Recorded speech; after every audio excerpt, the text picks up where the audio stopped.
ನಮ್ಮಲ್ಲಿ ಒಗ್ಗಟ್ಟಿದೆ ಒಗ್ಗಟ್ಟಿದೆ ಒಗ್ಗಟ್ಟಿದೆ ಇಂಥ ಪ್ರದರ್ಶನಗಳು ಬಹಳಷ್ಟು ಆಗಿದೆ. ಇವತ್ತು ಕೂಡ ಅದು ಮುಂದುವರೆದಿದೆ. ಸಿಎಂ ಸಿದ್ದರಾಮಯ್ಯ ಮತ್ತು ಡಿ.ಕೆ ಶಿವಕುಮಾರ್ ಒಗ್ಗಟ್ಟು ಪ್ರದರ್ಶನ ಮಾಡಿದ್ದಾರೆ. ಕೈ ಹಿಡಿದು ಒಬ್ರಿಗೊಬ್ರು ಕೈ ಎತ್ತಿ ಅವ್ರು ಹೇಳ್ತಾ ಇದ್ದಾರೆ, ನಾವು ಒಗ್ಗಟ್ಟಾಗಿದ್ದೀವಿ. ನಾವು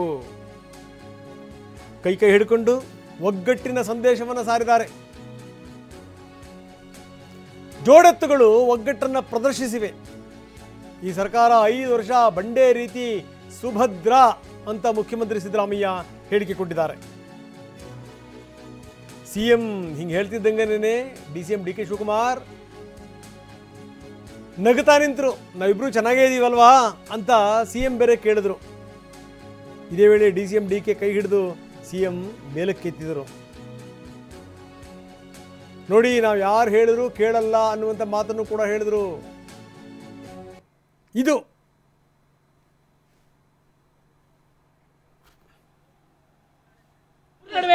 ನೋಡಪ್ಪ, ಈ ಸರ್ಕಾರ 5 ವರ್ಷ ಬಂಡೆ ತರ ಭದ್ರವಾಗಿರುತ್ತದೆ.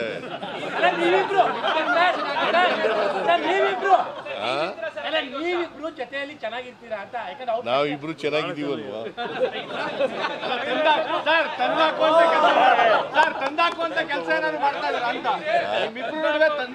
ನೋಡಪ್ಪ, ಯಾರು ಹೇಳಿದ್ರು ನಾವು ಕೇಳಲ್ಲ. ನೋಡಪ್ಪ, ಈ ಸರ್ಕಾರ 5 ವರ್ಷ ಬಂಡೆ ತರ ಭದ್ರವಾಗಿರುತ್ತದೆ.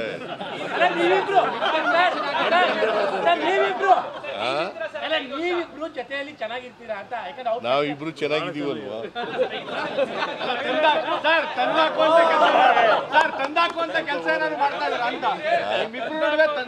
ನೋಡಪ್ಪ, ಯಾರು ಹೇಳಿದ್ರು ನಾವು ಕೇಳಲ್ಲ. ನೋಡಪ್ಪ, ಈ ಸರ್ಕಾರ 5 ವರ್ಷ ಬಂಡೆ ತರ ಭದ್ರವಾಗಿರುತ್ತದೆ.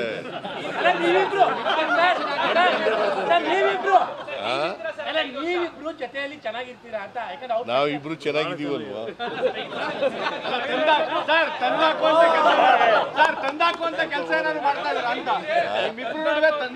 ನೋಡಪ್ಪ, ಯಾರು ಹೇಳಿದ್ರು ನಾವು ಕೇಳಲ್ಲ. ಇದು ಸಿದ್ದರಾಮಯ್ಯ ಬಹಳ ಒಳ್ಳೆ ಲಹರಿಯಲ್ಲಿದ್ದರು ಅನ್ಸುತ್ತೆ ಇವತ್ತು. ಜೊತೆಗೆ ಡಿ.ಕೆ ಶಿವಕುಮಾರ್ ಕೂಡ ಪಕ್ಕದಲ್ಲಿದ್ದರು. ಸಿದ್ದರಾಮಯ್ಯನವ್ರು ಹೇಳುವಂಥ ಮಾತಿಗೆ ಡಿ.ಕೆ ಶಿವಕುಮಾರ್ ನಗ್ತಾ ಇದ್ದರು. ಸಿದ್ದರಾಮಯ್ಯ ಅವ್ರು ಹೇಳಿದ್ದಿದೆಯಲ್ಲ, ಅವ್ರು ಘೋಷಣೆ ಮಾಡಿದ್ದಿದೆಯಲ್ಲ, ಅದು 5 ವರ್ಷ ಈ ಸರ್ಕಾರ ಸುಭದ್ರವಾಗಿರುತ್ತೆ, ಬಂಡೆ ರೀತಿಯಲ್ಲಿರುತ್ತೆ ಅಂತ ಯಾರು ತಂದು ಹಾಕಲ್ವಾ ಅಂತ ಕೇಳಿದಂಥ ಪ್ರಶ್ನೆಗೆ ಸಿದ್ದರಾಮಯ್ಯ ಕೊಟ್ಟಂಥ ಉತ್ತರ ನಾವಿಬ್ಬರು ಚೆನ್ನಾಗೇ ಇದ್ದೀವಲ್ವಾ ಅನ್ನುವಂಥ ಮಾತು. ಜೊತೆಗೆ ಅವರ ಕೈ ಹಿಡಿದು, ಅಂದರೆ ಡಿ.ಕೆ ಕೈ ಹಿಡಿದು ಕೈಯನ್ನು ಎತ್ತಿ ನಾವು ತುಂಬ ಒಗ್ಗಟ್ಟಾಗಿದ್ದೀವಿ ಅನ್ನುವಂಥ ಒಗ್ಗಟ್ಟಿನ ಪ್ರದರ್ಶನ ಇದು ಮೈಸೂರಿನಲ್ಲಿ ನಡೆದಿದ್ದು. ಸಿಎಂ ಸಿದ್ದರಾಮಯ್ಯ ಮತ್ತು ಡಿ.ಕೆ ಶಿವಕುಮಾರ್ ಯಾವ ರೀತಿ ಒಗ್ಗಟ್ಟನ್ನು ಪ್ರದರ್ಶನ ಮಾಡಿದರು ಅಂತ, ಒಬ್ರಿಗೊಬ್ರು ಕೈ ಹಿಡಿದು ಅವರು ಕೈ ಮೇಲಕ್ಕೆತ್ತಿ ನಾವು ಬಹಳ ಒಗ್ಗಟ್ಟಾಗಿದ್ದೀವಿ ಅಂತ, ಈ ಮುಖಾಂತರ ರಾಜೀನಾಮೆ ಅಥವಾ ಮುಖ್ಯಮಂತ್ರಿಗಳು ಬದಲಾಗ್ತಾರೆ ಈ ರೀತಿ ಮಾತುಗಳೆಲ್ಲವೂ ಕೂಡ ಕೇಳಿಬಂದಿತ್ತು. ಇದೆಲ್ಲದರ ಜೊತೆಗೆ ಅವರಾಗಿ ಅವ್ರ ಅಧಿಕಾರ ಬಿಟ್ಕೊಡಲ್ಲ, ನಿಮ್ಮ ಹಣೆ ಬರದಲ್ಲಿ ಇರುವಂಥದ್ದೇ ಅದು, ನಾನು ಹಿಂದೆಯೇ ನಿಮ್ಮ ಜಾತಕ ಹೇಳಿದ್ದೀನಿ, ನೀವೇನಾದರೂ ಒದ್ದಿಸ್ಕೋಬೇಕೋ ವಿನಃ ಅವರಾಗಿ ಅವರು ನಿಮಗೆ ಅಧಿಕಾರ ಬಿಟ್ಕೊಡಲ್ಲ ಅಂತ ಅಶೋಕ್ ಅವ್ರು ಹೇಳಿದಂಥ ಮಾತಿದೆಯಲ್ಲ, ಅದಕ್ಕೆ ಇದೆಲ್ಲದಕ್ಕೂ ಕೂಡ ಉತ್ತರ ಕೊಡುವಂಥ ಪ್ರಯತ್ನವನ್ನು ಮುಖ್ಯಮಂತ್ರಿಗಳು ಇವತ್ತು ಮಾಡಿದ್ದಾರೆ.